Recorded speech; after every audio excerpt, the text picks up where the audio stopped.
But सब ODI squad की हमने बात की, थोड़ी सी टी20 पर भी नजर डाल ली जाए। इसमें अब बहुत से ऐसे नाम हैं जो काफी हद तक सरप्राइज भी कर रहे हैं, जिसमें जांदाद खान, उमैर बिन यूसुफ, ठीक है, साहिबजादा फरहान की इंक्लूजन हमें समझ आती है, लेकिन स्पेसिफिकली मैं जांदाद खान की अगर बात करना चाहूँ तो हमने साइम अयूब के बारे में देखा कि स्टार्ट मुश्किल करा दिया गया। इन कंडीशंस में जांदाद को लेके जाना, ये प्रेफर करते हैं कि अगर उसको इमर्जिंग एशिया कप खिला देते तो उसको थोड़ा बहुत हेल्प मिल जाती, उसको एक्सपोजर मिल जाता। देखिए ये बात हमने इसी प्लेटफॉर्म पे जीएनएन से पहले भी की थी कि जो कंडीशन ओमान की है पेस एंड बाउंस के हवाले से, तो वो काफ़ी कह लें कि उसमें कुछ सिमिलैरिटीज़ हैं जो कि ऑस्ट्रेलियन कंडीशंस के साथ हैं। और आपका एक स्टेयर केस ऑफ एक्सपोजर बनता कि पहले आप ए टीम्स में जाते और उसकी प्रेपरेशन के लिए ही चले जाते, बिल्कुल, लेकिन वो चले जाते हैं क्योंकि इन फॉर्म है। जांदाद की हमने बैटिंग में देखा कि वो हिट उट भी मार लेते हैं, फील्डर भी ठीक है, बॉलिंग भी अच्छी करते हैं, चैंपियंस कप में बड़ी अच्छी परफॉर्मेंसेस रही, तो ठीक है उनको रिवॉर्ड मिल रहा है। बट मैं आपकी बात से एग्री करता हूँ कि उसका एक स्टेयर केस बन जाता। दूसरी बात यह है कि आप अहमद दानियाल को लाए, ये आपने बड़ा अच्छा किया, ठीक है ना, वो परफॉर्म कर रहा है, उसने बैट बॉल दोनों के साथ परफॉर्मेंसेस की हैं, तो बड़ी अच्छी चीज़ है ये। लेकिन शाहनवाज धानी जो टीम के अंदर आए हैं, ये प्योरली अपनी फॉर्म लैक कर रहे हैं। इनकी जो बेस्ट बॉलिंग अभी की है वो भी ओमान के सामने की है, ठीक है। और ओमान की टीम जो है वो टीम है जिसकी रात मैच से पहले 9 बंदे चेंज हुए ए टीम के अंदर। उनका कोई डिस्प्यूट था, उसका हमें नहीं मालूम क्या डिस्प्यूट था।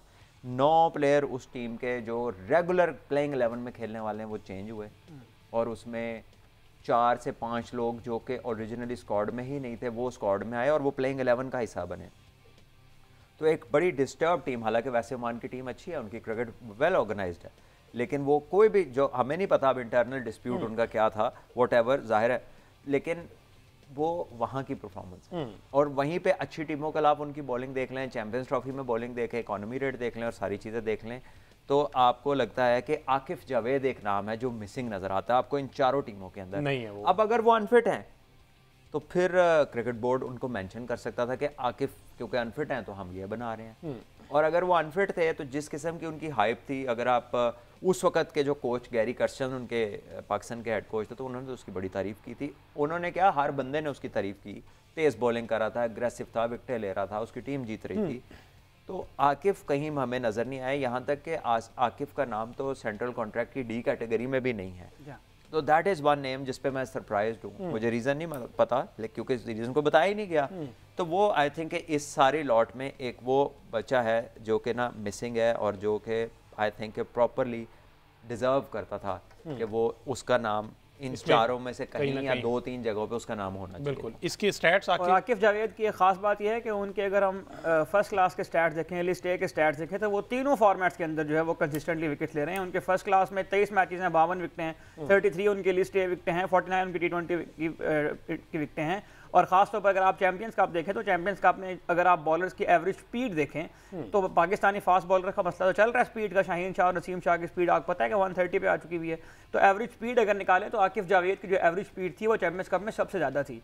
चैंपियंस कप के दौरान उन्हें 30 ओवर करवाए जिनमें उन्हें 7 खिलाड़ी आउट किए। और इनकी खास बात यह है कि इनका जो इकोनॉमी रेट है वो कंसिस्टेंटली 4.5 से 5 के दरमियान में रहा है। तो आकिफ जावेद जो है वो बहुत एक ऐसा ऑप्शन थे। और ख़ास तौर पर जब आप हारिस रऊफ को साथ लेकर जा रहे हैं, और हारिस रऊफ की भी कोई ऐसी परफॉर्मेंस हमें नज़र नहीं आती जिसकी बुनियाद पर हारिस रऊफ जो है वो इस टीम का हिस्सा बन गए हैं। चैंपियंस कप हो, पिछले साल का वर्ल्ड कप हो, उसके बाद टी20, अगर आप थोड़ा अगर इसमें वक्त हो तो हम उनके हारिस रऊफ के भी स्टैट्स जो है वो शेयर कर सकते हैं। तो अगर हारिस रऊफ को आप टीम में लेकर जा रहे हैं तो आकिफ जावेद के तो स्टैट्स उससे कहीं बेहतर है अगर आप स्टैट्स की बुनियाद पर भी टीम बनाते हैं। तो हाउस ऑफ आकिफ नहीं है ना वहाँ पर, इस वजह से जो हारिस को ना वो देखिए यहाँ पर आप अगर देखें तो फ़खर जमान, इमामुल हक और उसामा मीर सेंट्रल कॉन्ट्रैक्ट में वो नाम है जो सब्जेक्ट टू फिटनेस हैं। यस, तो सब्जेक्ट टू फिटनेस अगर नुमान को आपने लिखा है आगे तो आप इनके आगे भी लिख सकते हैं, क्योंकि ये ठीक है फ़खर का तो एक रीज़न उन्होंने दिया कि वो ट्वीट का है, बट अगेन वो तो एक डिफरेंट मैटर है। वो तो एक शो कॉज हुआ, उसका कुछ रिप्लाई शायद उन्होंने किया है, उस पर भी इन अनदर वे आप उसको पनिश कर सकते थे, लेकिन for the sake of country उन कंडीशंस में जो बंदा अच्छा खेलता है और उसकी एवरेज अच्छी है, ठीक है, बोर्ड की एक अपने जो भी पैरामीटर्स हैं, ठीक है ना, उसके मुताबिक उसको देखें, लेकिन you can subject to the show cause या subject to fitness, you should have done that. Subject इसी वाले मामले पर अगर करना है तो माजी में ट्वीट्स तो ये भी हुई हैं कि सोचना भी मत, और हाँ जब ये वो सारी हल्की चीजें फुल्की वो बात चलते रहे, लेकिन वो तब उनके हक में थी ये सारी चीजें। बहरहाल क्विकली एक कमेंट उमैर बिन यूसुफ पे, सलमान भाई उन्होंने भाई इमर्जिंग एशिया कप खेला है, वहाँ से जहाँ तक मुझे याद है सेमीफाइनल वाली परफॉर्मेंस के अलावा और कुछ तरह से हाईलाइटेड परफॉर्मेंस है नहीं, तो इनकी सिलेक्शन T24 ऑस्ट्रेलिया टूर। देखिए अच्छी बात ये रहे हैं फ्लैशी 20s, फ्लैशी 22-23 कर दिया, 25 कर दिया, कोई 31-32 कर दिया, वो इससे बहुत बेहतर प्लेयर है। ठीक है, वो उनकी कैपेसिटी अगर उसकी आप देखें, प्रॉपर बैट्समैन लगता है आउटसाइड से, और मेरा ख्याल है कि उसको हमें छोटे फॉर्मेट में ही सिर्फ ज़ाया नहीं करना चाहिए, हमें उसकी यूटिलिटी को, कैपेसिटी जितनी उसको अल्लाह ने दी है उसके मुताबिक हमें उसको डेवलप और इस्तेमाल करना चाहिए। जितना मैंने उनको देखा हुआ है मुझे लगता है कि वो प्रॉपर बैट्समैन है, अच्छे प्लेयर हैं, लेकिन जो मैं उनको रिसेंटली देख रहा हूँ ना, वो सारा रैंप और स्वीपों में पड़ गया, मैं पीछे मार दी, इधर से रिवर्स मार दी, तो वो जो 50-60 रन भी थे ना, वो फुल ऑफ रिस्क थे, उसमें कोई कमांड एंड अथॉरिटी वाली चीज़ नहीं थी। आप अपनी बैटिंग को देख लीजिए और आप सदीकुल्लाह अतल की बैटिंग को देख लीजिए, आपको लगता था इस बंदे को आउट कहाँ से करना है हमने, अच्छा। और वो रन्स भी कर रहा था, उसका स्ट्राइक रेट 140 प्लस है। इस साल सदीकुल्लाह जो है ना, उसके 1000 से ज़्यादा T20 में रन्स हो गए, ठीक है, उसकी एवरेज 50 प्लस है और स्ट्राइक रेट 140 समथिंग का है।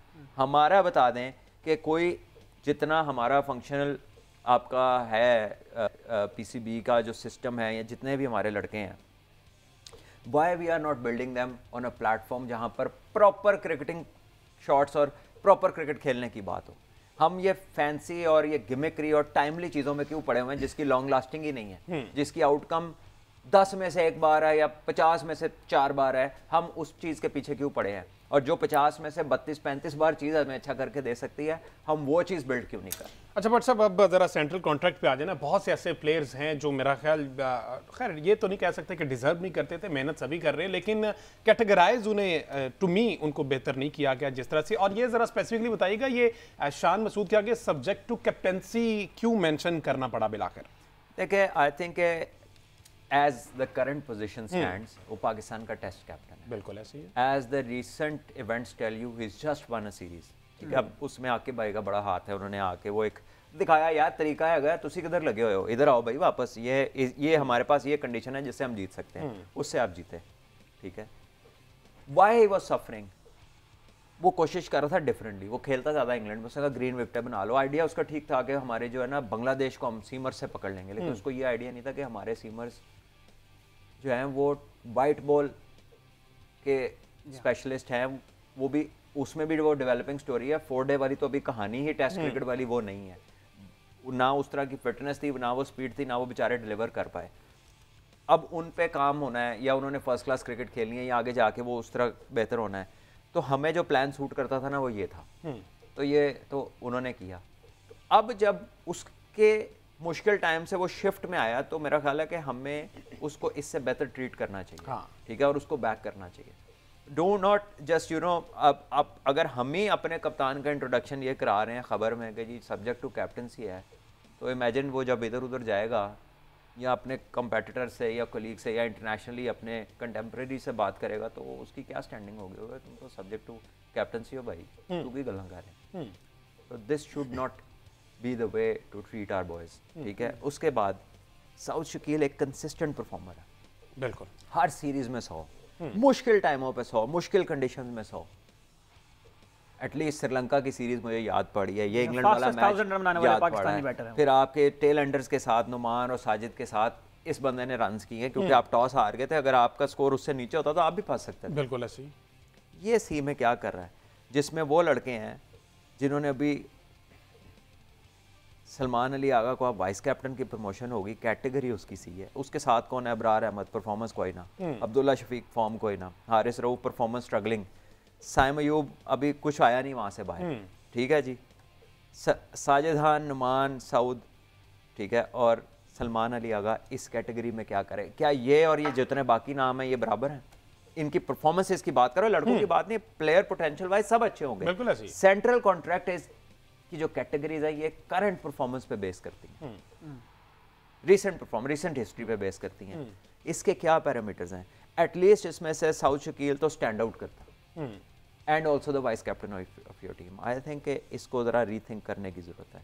आई थिंक के नुमान, साजिद, चाहे वो कंडीशनल बॉलर्स हैं, बट सॉरी कंडीशनल एक्टर्स है ना, क्योंकि ऑस्ट्रेलिया में तो दो इकट्ठे नहीं खेलेंगे, साउथ अफ्रीका में तो वो ये इकट्ठे ना खेलेंगे, एक भी खेलेगा तो हार्डवर्क है, ठीक है, लेकिन इनको आप बेहतर ट्रीट कर सकते हैं। इससे ये पता है क्या बाहर जा रही है, एक इससे बाहर खबर ये चाह रही है या इंप्रेशन ये क्रिएट हो रहा है कि शायद टेस्ट क्रिकेट हमारे लिए उतनी वैल्यू नहीं होल्ड करती, हम इसको इतना प्रायोरिटाइज नहीं करते।